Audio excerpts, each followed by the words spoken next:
Innal hamdalillah nahmaduhu wa nasta'inuhu wa nastaghfiruh wa na'udzu billahi min shururi anfusina wa min sayyiati a'malina.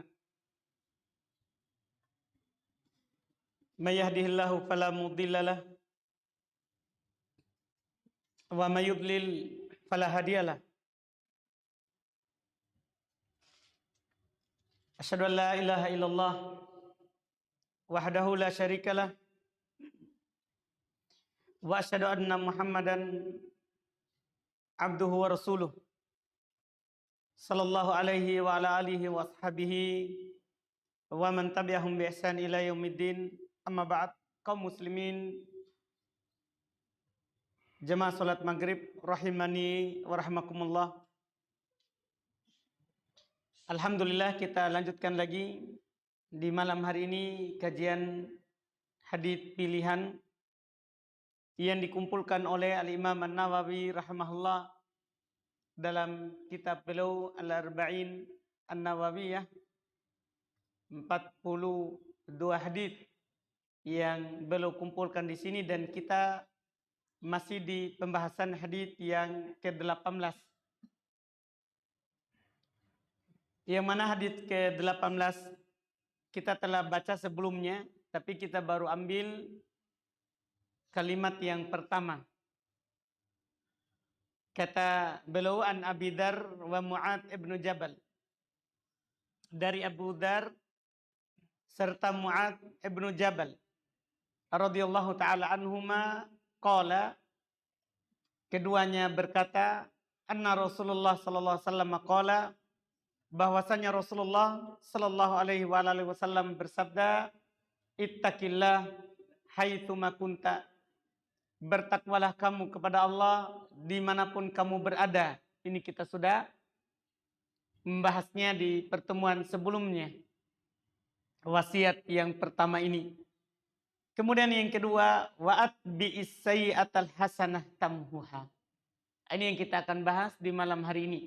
Dan pertemuan yang akan datang baru kita ambil wa khaliqin nas bi khuluqin hasan. Berakhlaklah, bergaulah bersama manusia dengan akhlak yang baik. Di malam hari ini kita ambil yang potongan yang kedua. Kata Nabi kita Muhammad sallallahu alaihi wasallam, wa'at bi'is sayyi'ah al-hasanah tamhuha.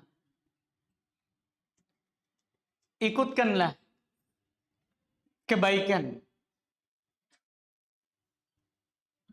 dari kejahatan yang kita lakukan yang akan menghapusnya. Yaitu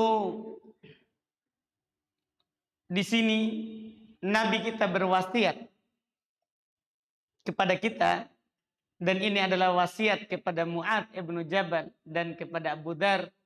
Cuman wasiat kepada sahabat itu adalah juga wasiat kepada kita, karena kita juga umat Islam, umat Nabi Muhammad SAW. Beliau berwasiat kalau kita melakukan dosa, maka ikutkan kebaikan setelahnya. Lakukan kebaikan setelahnya. Dan ini untuk kita semua nasihat ini, karena kita tidak akan ada yang lepas dari dosa. Semuanya. Tidak ada seorang pun di antara kita yang maksum. Maksum itu tidak sama sekali jatuh dalam dosa.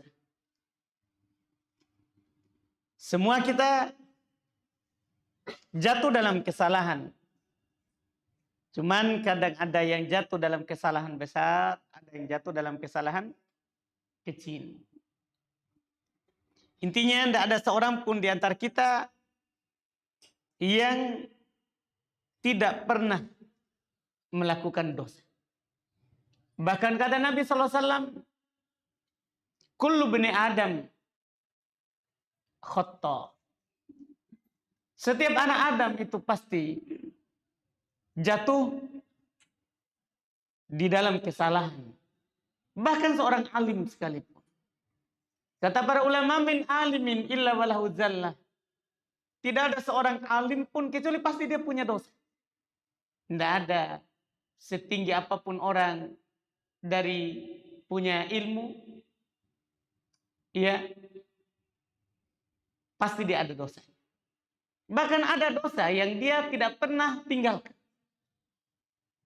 Cuman Allah Subhanahu wa taala menutup kita semua sehingga tidak terbongkar itu dosa. Makanya Nabi berwasiat, kalau kita jatuh dalam kesalahan, lakukan kebaikan yang akan menghapus dosa itu. Ini nasihat. Nabi tidak bilang, jangan kamu dosa. Jangan kamu jatuh dalam dosa. Atau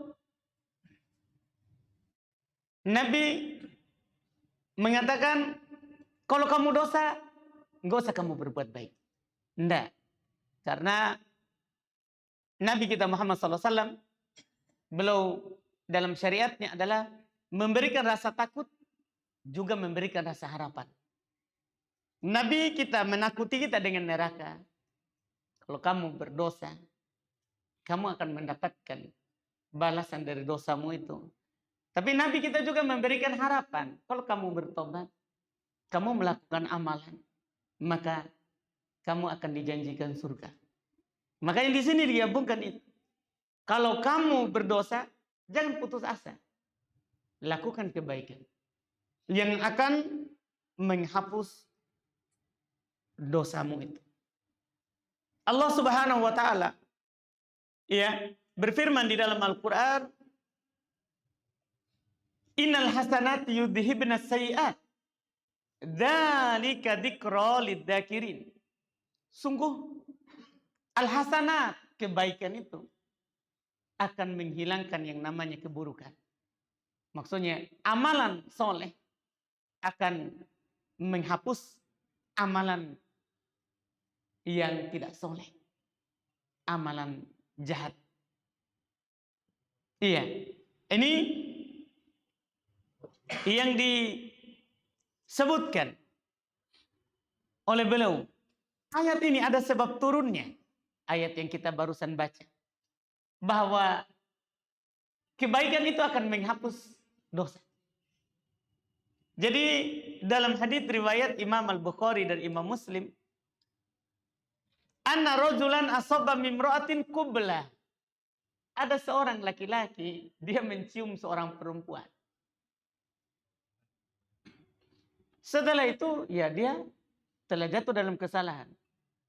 Kata Ibnu Mas'ud, summa atan Nabiya sallallahu alaihi wasallam fadzakara dzalika lah. Kemudian orang itu karena dia mencium perempuan, dia sebut, dia datang kepada Nabi sallallahu alaihi wasallam dan dia ceritakan bahwa saya telah jatuh dalam kesalahan, saya mencium perempuan. Kata Ibnu Mas'ud, fasakata Nabi. Nabi pun diam karena Nabi tidak pernah menjawab sesuatu kecuali kalau ada wahyu. Karena ini zaman wahyu. Zaman wahyu, zaman turunnya wahyu. Jadi Nabi kalau ditanya sesuatu, kalau beliau sudah ada memang ayat hadis, beliau langsung sampaikan. Tapi kalau belum sama sekali, maka kebiasaan beliau diam. Adapun zaman kita sekarang ini, ya kita tinggal cari wahyu. Karena sudah selesai. Sudah sempurna. Agama sudah sempurna. Dari yang paling kecil yang kita ingin tahu sampai yang paling besar. Semuanya sudah ada. Sudah ditunjukkan. Sudah sempurna. Iya. Waktu itu Nabi diam tentang itu. Nabi diam. Fasakata. Beliau pun diam. Hatta nazalat hadhil ayat fada'ahu faqara alaihi. Sampai turun ayat tadi. Turun ayat tadi. Allah berfirman, innal hasanati yudhibna sayyi'at. Dzalika dzikra lidzakirin. Turun ayat itu. Kepada beliau, sungguh kebaikan itu akan menghapus dosa. Itu adalah peringatan bagi orang yang mau mengingat. bagi orang yang mau mengingat, karena kadang orang jatuh dalam dosa, kadang dia bilang, ya sudah putus asa atau tatkala sudah.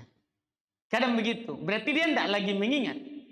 Dia lagi tidak mengingat Allah. Maka ini adalah peringatan bagi orang yang mau mengingat. Nabi pun ketika turun ayat itu, kata Ibnu Mas'ud, fada'a, memanggil orang tadi itu. Faqara alaihi, dan Nabi membacakan itu ayat kepadanya.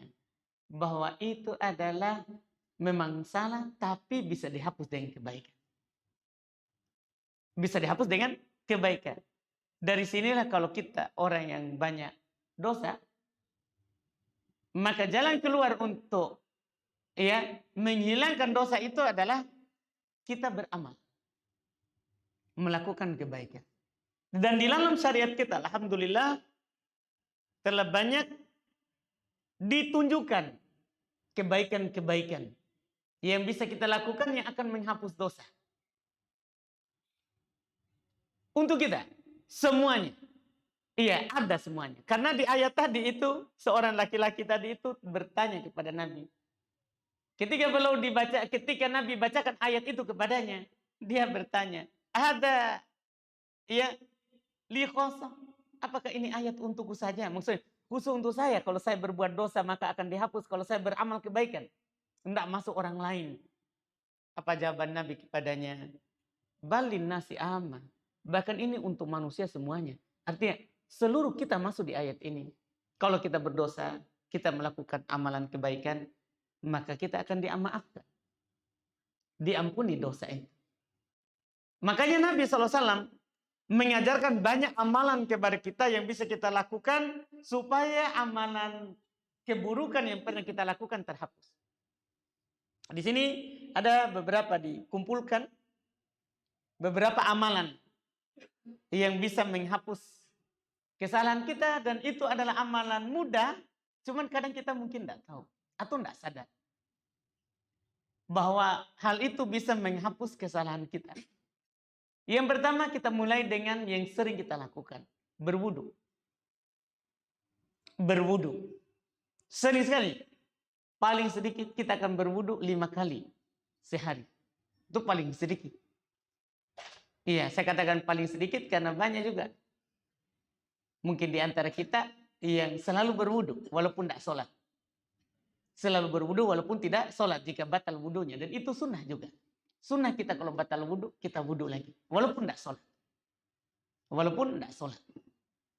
Tapi berwudu ini ternyata punya keutamaan. Di antara keutamaannya itu adalah menghapus, menggugurkan dosa yang pernah kita lakukan. Dalam hadis yang diriwayatkan oleh Al-Imam Muslim, Nabi kita sallallahu alaihi wasallam beliau bersabda, "Man tawaddoa fa ahsanal wudu." Siapa saja yang berwudu, kemudian dia memperbaiki wudunya, memperbagus wudunya.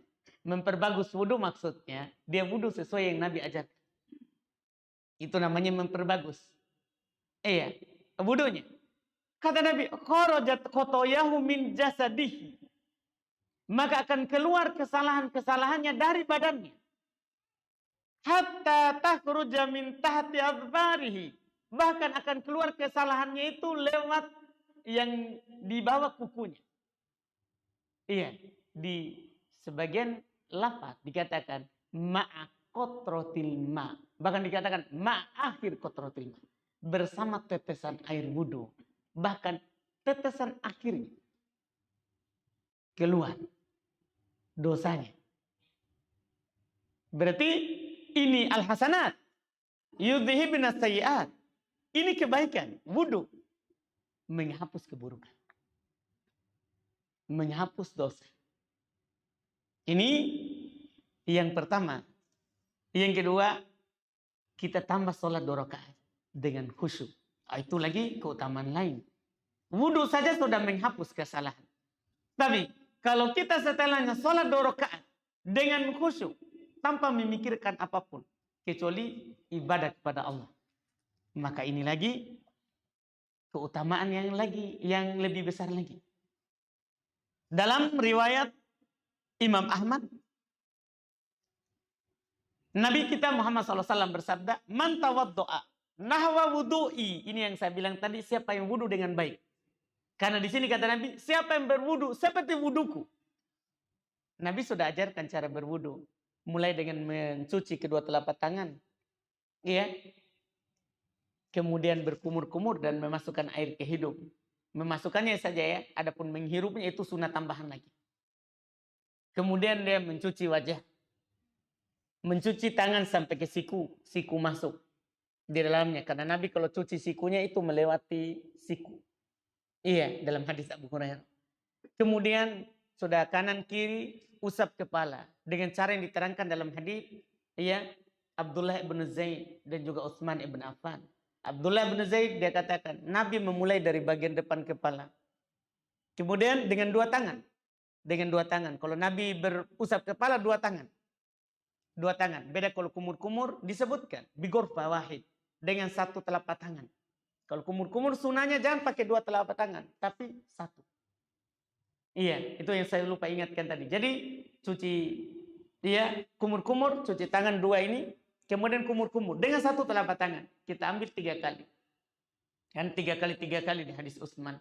Kecuali kepala. Kepala. Kata Abdullah bin Zaid. Nabi mengambil air dengan tangannya. Tapi tidak diambil, dibasahi tangannya dengan air. Kemudian belum 2 tangan. Kalau kepala 2 tangan. Belum meletakkan, kata Abdullah bin Zaid, bada bi muqaddami ra'si.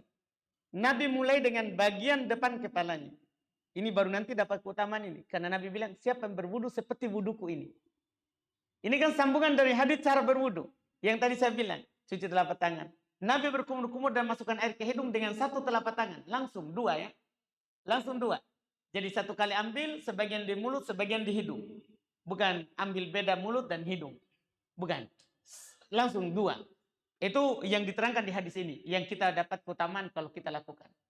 Setelah itu, beliau cuci wajah. Setelah itu cuci wajah, beliau basahkan tangannya dan beliau memulai meletakkan kedua telapak tangannya di muqaddami ra'si. Di bagian depan kepalanya. Iya, kemudian Nabi jalankan ila qafa. Kemudian Nabi jalankan sampai kepala bagian belakangnya. Sampai kepala bagian belakangnya. Tsumma radda ilal makanil ladzi bada'a minhu. Kemudian Nabi kembalikan ke tempat yang belum mulai tadi. Ke tempat yang belum mulai tadi. Jadi dari depan kemudian belum jalankan ke belakang, kemudian belum kembali lagi ke depan. Setelah itu baru turun di telinga. Di telinga belum masukkan jari telunjuk ini ke bagian dalam telinga dan ibu jari bagian belakangnya. Karena Nabi sebutkan al-udunan minar ra'as. 2 telinga ini dari kepala, tidak diusap sendiri. Tidak diusap sendiri. Karena Nabi bilang 2 telinga ini bagiannya kepala. Jadi sambung. Dari sini karena telinga tidak dibasahi, bukan dibasahi, diusap. Jadi turun ke telinga. Belum masukkan ini 2 jari ini, 2 jari telunjuk ke bagian dalamnya kepala telinga. Setelah itu ibu jari bagian belakangnya, bagian luarnya. Dan belum usap. Belum usap. Setelah itu, setelah selesai kepala, belum mencuci kakinya. Mencuci kakinya. Mencuci kaki sampai mata kaki. Dan mata kaki masuk. Setelah itu Nabi bilang, man tawaddu'a nahwa wudu'i hada.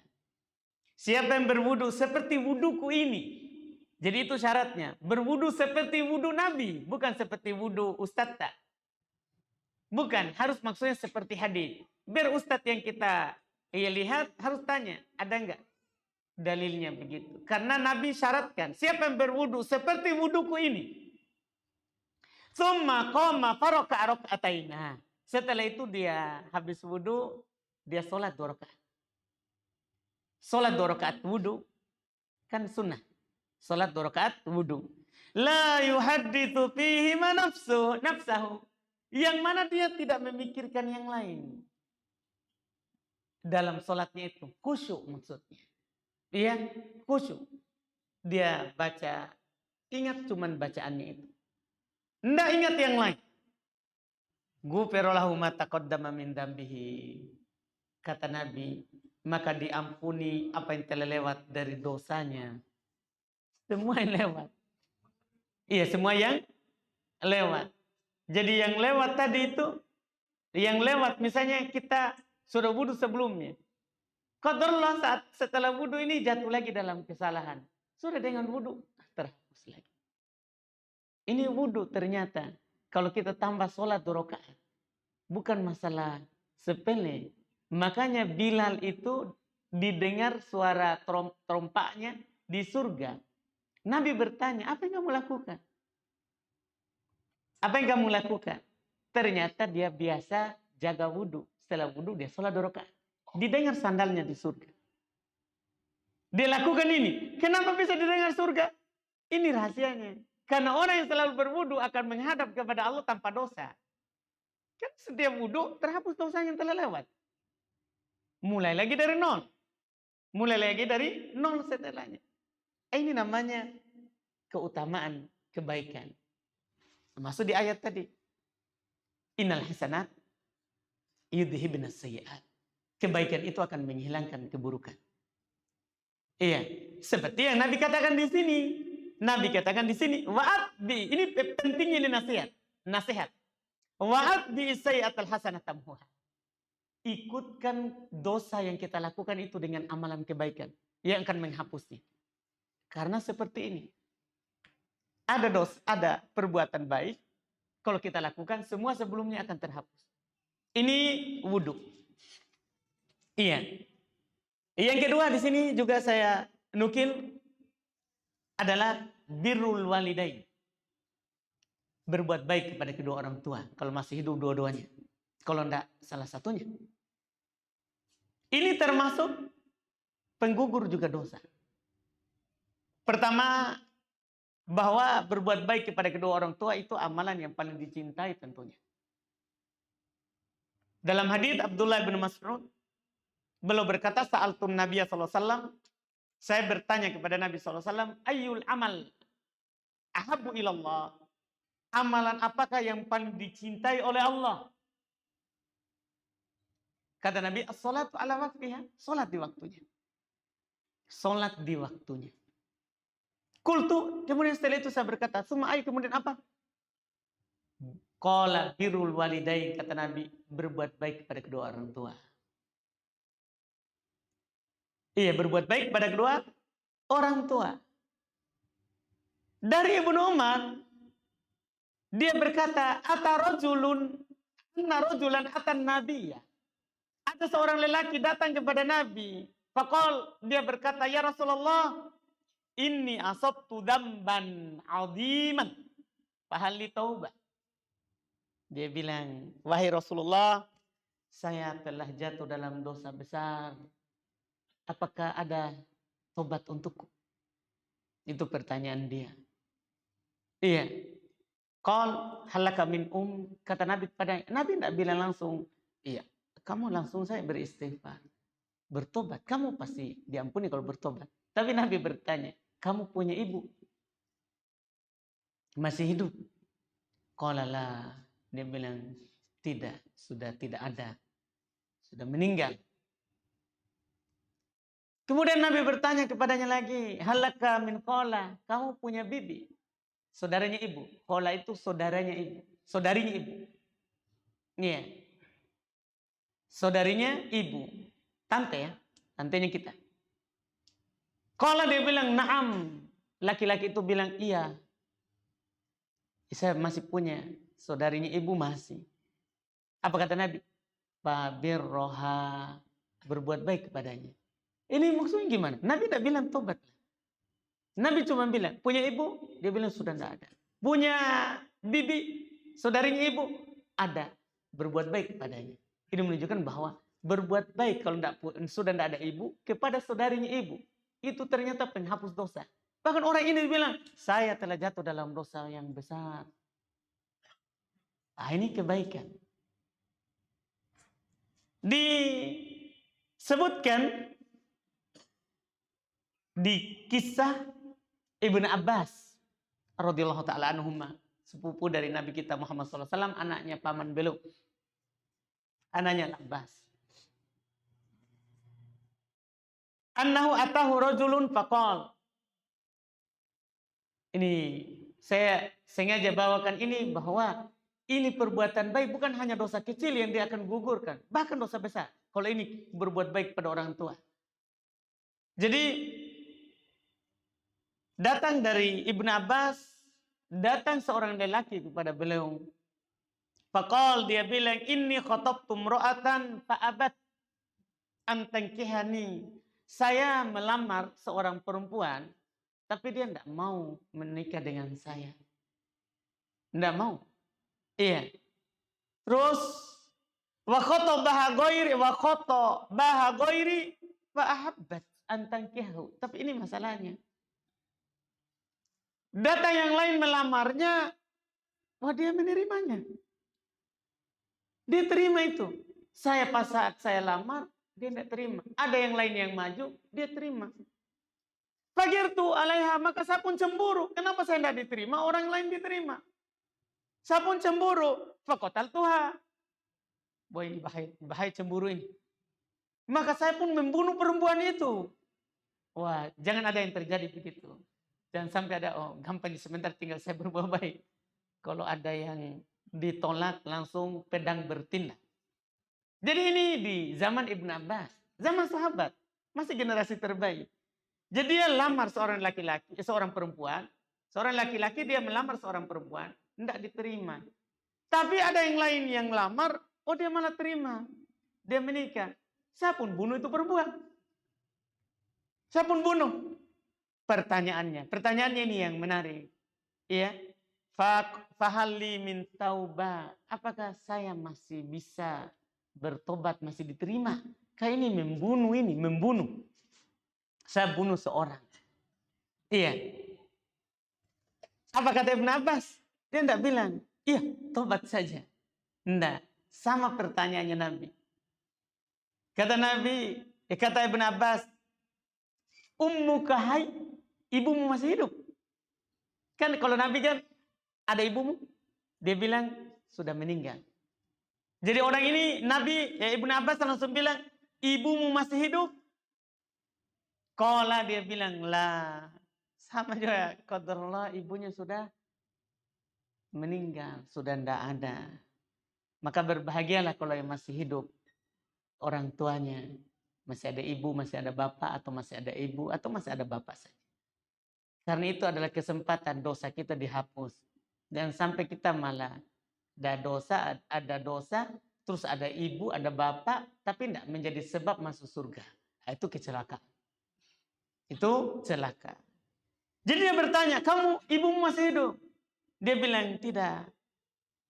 Baru setelah itu dia bilang, tub ilallah. Kamu kalau begitu bertobat saja kepada Allah, wa taqarrab ilaihi mastata'ta. Dekatkan dirimu kepada Allah semampumu.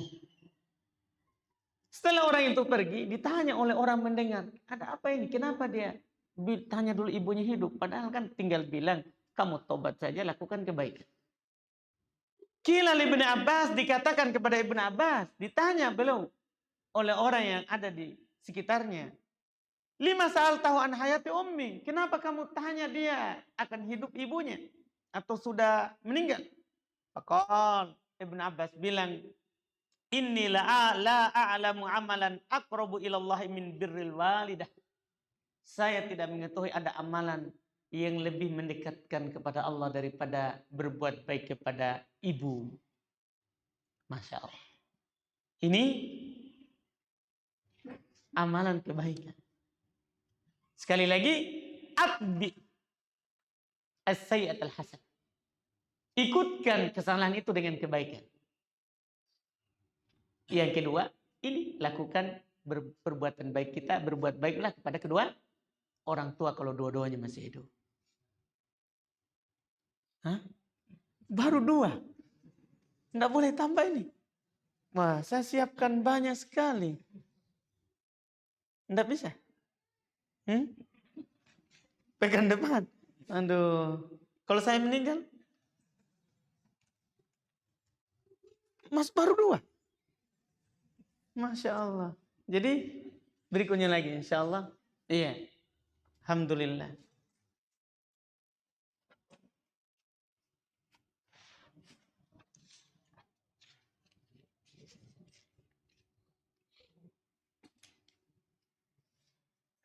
Di sini ada pertanyaan, jika ada pengurus masjid di mana pengurus masjid tersebut belum kenal dakwah sunnah, mengumumkan info seputar penggalangan dana di masjid tersebut pada saat setelah sholat isya berjamaah, apakah saya boleh berdiri mendirikan sholat sunnah padahal pengurus masjid tersebut masih sementara berbicara di depan saya? Iya, kalau kita tanya boleh, boleh secara syariat, tidak ada masalah. Tapi dalam bab adab tidak bisa. Ya, ada namanya kita beradab. Yang nanti akan datang pembahasan, insya Allah di potongan terakhir dari hadis. Karena hadis ini jami'ul kalim. Hadis ini tidak bisa sebenarnya kita ambil sekali dua kali cukup.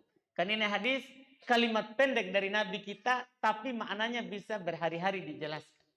Nah, lihat ini kita baru potong kedua, ya belum habis-habis. Ya, dalam bab adab, iya, kita kalau kita berbicara pasti kita suka orang mendengarnya. Kan begitu. Kita sendiri kalau berbicara pasti kita senang kalau orang mendengar. Itu sudah fitrah kita. Iya. Misalnya saya bicara di sini, bicara tanpa ayat pun, tanpa hadis. Saya pasti senang kita dengar. Tapi kalau pakai ayat, pakai hadis, kalau itu wajib kita dengar. Tidak boleh kita bersuara kalau ada ayat, ada hadis. Karena kalau ada adabnya bersama Allah, bersama Nabi. Adabnya bersama Allah. Kalau dibaca Al-Quran, kita diam. Dibaca hadis, tidak boleh kita mengangkat suara lebih dari hadis Nabi. Itu kalau ada hadis. Tapi seperti ini kasus. Pasti dia pengumuman tentunya tidak ada ayat, tidak ada hadis. Karena terkait dengan penggalangan dana. Kita sendiri suka kalau orang mendengar apa yang kita ngomong. Nabi bersabda, ya, la yu'minu ahadukum hatta yuhibba li akhihi ma yuhibbu li nafsihi. Tidak beriman, hadis Anas. Tidak beriman salah seorang dari kalian sampai dia cinta, senang untuk saudaranya apa yang dia senang untuk dirinya. Kalau dia suka dirinya didengar, ya harus dia suka orang untuk saudaranya dia juga mendengar. Jadi kalau kita bertanya, boleh nggak saya sholat?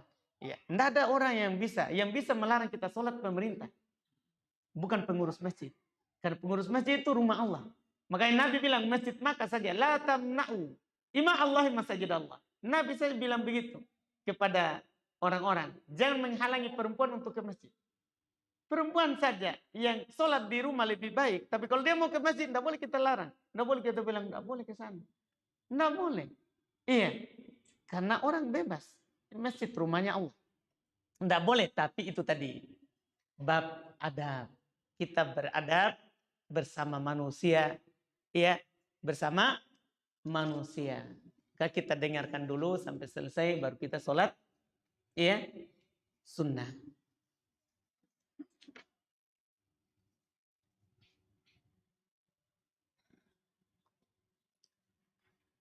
Sini ada pertanyaan berikutnya. Tapi Ustaz, karena saat ini bertepatan dengan wukufnya jamaah haji, apakah amalan yang paling utama dilakukan pada kami yang berada di sini?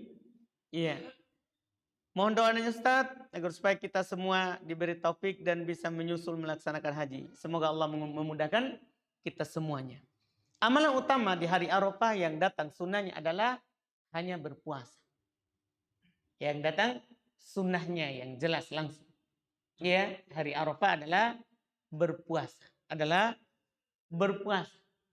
Ya, dan boleh kita beramal-amalan lain. Kita tidak ada amalan khusus kecuali berpuasa. Tapi ada amalan umum. Apa saja? Karena ada hadis dari Ibnu Abbas, riwayat Imam Al-Bukhari dan selainnya. Kita mungkin sering dengar di hari-hari ini. Ma min ayamin al-amalu sholih fiha ahabbu ilallahi min hadhil ayyamil ashr. Tidak ada amalan yang lebih Allah cintai. Tidak ada amalan soleh yang Allah lebih cintai dibandingkan amalan yang ada pada hari-hari yang 10 ini. Ya, 9 hari Arafah termasuk dari salah satu dari 10 itu. Maka apapun yang kita lakukan di hari itu adalah amalan yang paling Allah cintai. Apapun itu yang kita lakukan berupa amalan kebaikan di hari itu, maka tentunya itu adalah semua amalan terbaik. Berupa tasbih, tahmid, tahlil, takbir. Iya. Sedekah, amar ma'ruf, nahi mungkar. Semua baca Quran, sedekah. Semua amalan yang kebaikan di sini adalah amalan yang paling dicintai oleh Allah. Adalah amalan yang paling dicintai oleh Allah Subhanahu wa taala. Bagaimana hukum orang tua angkat dalam Islam? Orang tua angkat. Maksudnya kalau orang tua angkat dia pelihara kita, tidak masalah. Kalau kita pindah nama orang tua, itu baru masalah. Kan di dalam Al-Quran tidak boleh anak angkat disandarkan kepada nama bapak angkat. Itu saja. Iya. Orang anak angkat, tidak apa-apa mengangkat anak. Nabi mengangkat. Iya kan? Zaid. Kemudian Nabi juga setelahnya Usama. Anaknya Zaid. Iya. Cuman anak angkat itu adalah bukan mahram. Bukan mahramnya istri kita. Dan istrinya dia boleh dinikahi. Nabi menikahi istrinya Zaid, mantan istri. Setelah dia ceraikan, Nabi nikahi. Karena istrinya anak angkat, bukan mahramnya bapak angkat. Bukan mahramnya bapak angkat.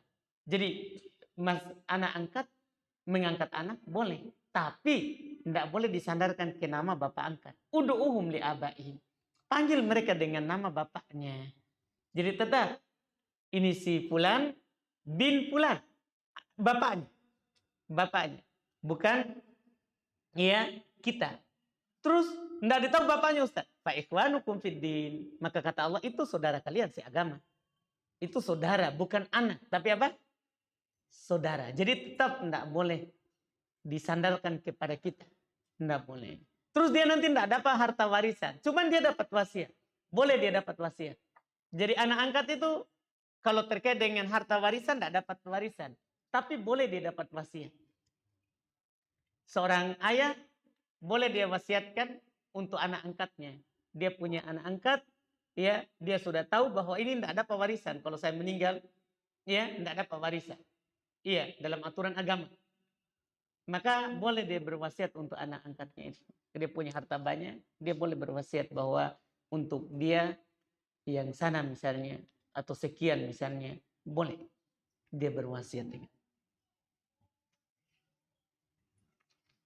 Adapun hukumnya tadi ya, bukan mahram dan semisalnya.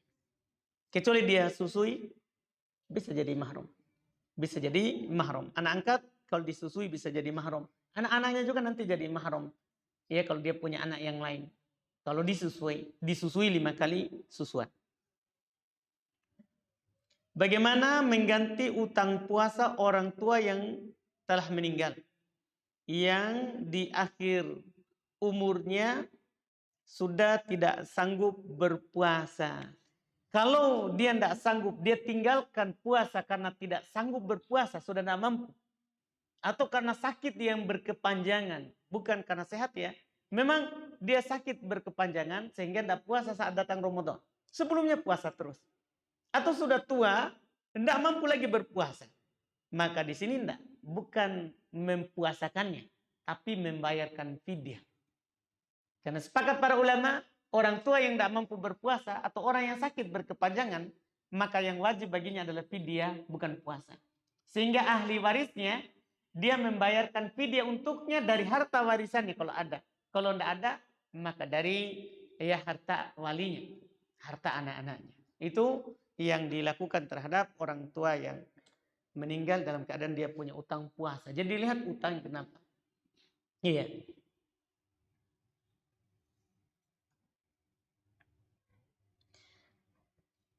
Bismillah, dalil yang kuat. Dalil yang lebih kuat terkait hukum mengangkat tangan ketika takbir di sholat jenazah atau sholat id. Apakah mengangkat tangan atau tetap bersedekap di takbir 2, 3, 4 seterusnya? Iya. Pertama, para ulama rahimahumullah tentunya bersepakat takbir pertama itu disyariatkan mengangkat tangan, sunnah. Tapi apakah takbir setelah yang pertama kita angkat tangan atau tidak? Tidak ada datang dari Nabi SAW. Keterangan bahwa beliau angkat tangan. Tidak ada. Tidak ada juga larangan dari Nabi untuk mengangkat tangan. Sahih hanya dari Ibnu Umar. Jadi Ibnu Umar ketika beliau sholat jenazah, beliau angkat tangan di setiap takbir. Dengan dalil perbuatan Ibnu Abbas inilah mayoritas ulama fikih, bukan hanya Syafi'iyah. Jangan sampai kita hanya menganggap itu orang awam angkat tangan kan dia mazhab Syafi'iyah, bukan. Memang mayoritas ulama berpendapat, ulama fikih mayoritas. Hanya sebagian ulama yang berpendapat tidak angkat tangan. Mayoritas berpendapat angkat tangan. Berdalil dengan Ibnu Umar tadi.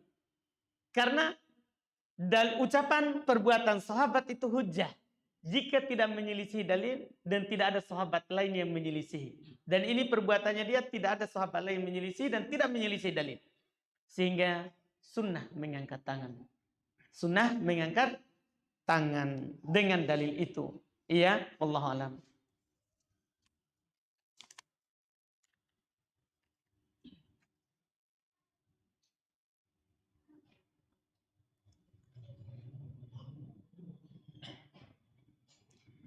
Bagaimana cara seorang yang ingin memulai langkahnya untuk hijrah kepada Allah? Apa hal-hal yang harus dia lakukan dalam ketaatan kepada Allah? Lakukan amalan ya yang disyariatkan dalam syariat Islam. Iya, setelah dia bertobat. Setelah dia tentunya bertobat. Iya, itu yang dilakukan oleh para sahabat. Jadi yang paling terkenal adalah Islamnya Khalid bin Walid dan Amr bin al-As. Dua orang ini, kalau Khalid bin Walid sempat perangi Nabi sallallahu alaihi wasallam. Iya, di perang Uhud. Nabi terluka. Itu pasukannya Khalid bin Walid. Karena dia itu tidak pernah kalah sebelum Islam dan setelah masuk Islam dalam perang. Jadi dia ini sampai pernah memerangi Nabi. Kalau Amr bin As dia tidak perangi Nabi, tapi selalu menghindari Nabi. Dia selalu pergi, tidak mau dia berjumpa dengan Nabi. Dia orang Makkah, tapi tidak mau ketemu dengan Nabi. Tidak mau. Saat Nabi di Makkah, dia pergi. Dia pergi. Sampai bahkan, ya, sampai dia waktu Nabi sudah di Madinah, dia masih di Makkah, dia pergi sampai ketemu dengan seorang yang mengaku Nabi. Iya, Maslam, yang mengaku dirinya Nabi. Iya, tapi dia percaya ketika bertemu dengan itu orang yang mengaku Nabi itu, Musailam al-Kadzab, si pendusta itu, ya, dia punya kisah yang sangat, bagus. Jadi dia bertanya kepada Amr bin As, apa yang diturunkan kepada Muhammad saat ini? Oh, dia bilang, Allah turunkan kepadanya hari-hari ini surat wal asri. Wal asri innal insana lafi khusri illa alladziina amanu wa amilus sholihat wa tawassaw bil haqqi wa tawassaw bis sabr. Oh, dia diam sejenak. Ini Musailam al-Kadzab, pendusta. Diam sejenak langsung dia bilang kepada Amr bin As, "Oh, baru saja juga saya diturunkan ayat." Iya. Baru saja juga saya diturunkan ayat yang sama. Mirip dengan itu. Iya. Mirip dengan itu. Dia baca ayat, ya wabar, innaka udunan wa sadad. Pokoknya akhirnya roh juga.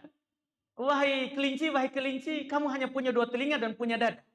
Maksudnya ini orang wal asri innal insana lafi khusri terkait dengan manusia merugi atau beruntung, dia malah tentang kelinci. Jadi kata langsung, ini dia belum Islam. Dia bilang, wahai Musailamah, kamu tahu bahwa ini saya tahu kamu pendusta. Dia bilang, kamu tahu bahwa saya ini tahu kalau kamu pendusta. Jadi dia yakin seperti itu. Bahwa Nabi Muhammad dia tahu kalau Nabi Muhammad benar. Tapi dia tidak mau ketemu. Datang hidayahnya. Jalan dia putuskan. Sudah lama menghindar, dia putuskan dirinya untuk ke Madinah. Karena Nabi sudah ke Madinah. Sudah hijrah. Setelah 13 tahun di Makkah. Dia putuskan dirinya untuk pergi ke Madinah. Masuk Islam. Ketemu di jalan dengan Khalid bin Walid. Sama 2 orang. Karena dia 2 orang ini masuk Islam dalam satu waktu sama. Iya, ketemu di jalan. Sama-sama ke Madinah. Sampai di Nabi. Khalid bin Walid. Langsung dia baik. Nabi SAW masih Islam. Tapi Amr bin As. Karena dia ini. Iya. Tadi itu selalu menghindar. Selalu pokoknya tidak mau ketemu. Saat Nabi dia mau masuk Islam. Dia bilang. Dengan syarat dia kan sudah hijrah ini mau sana masuk Islam. Dengan syarat Muhammad yang telah lewat kamu lupakan. Jadi kan masalahnya dia menghindar terus dia ini. Dia bilang dengan syarat ya semua yang lewat dilupakan. Kata Nabi padanya, iya, tidakkah kamu tahu wahai Ammar, Islam itu menghapus semua sebelumnya. Hijrah itu menghancurkan semua yang sebelumnya. Sekarang kamu tinggal beramal saja. Ini kalau siapapun yang baru hijrah sebelumnya adalah dalam keadaan tidak baik, cukup kita beramal saja. Kita belajar, kita dengar, apa yang kita dengarkan berupa amalan kebaikan, lakukan. Lakukan. Maka semua yang telah lewat itu akan terhapus dari kita.